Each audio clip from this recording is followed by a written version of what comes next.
अस्सलाम वालेकुम, French fries बना रहे हैं। इसके लिए हमने 2 अंडे ले लिए।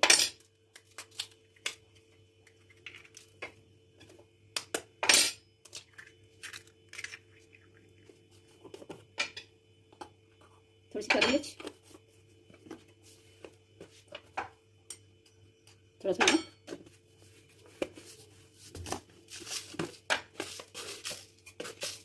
2 टीस्पून हमने इसमें चीनी शामिल की है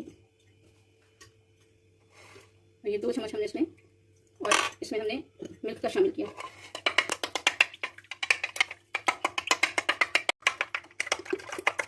ऑयल गर्म होने पर हम लोग फ्रेंच फ्राइज फ्राई करेंगे।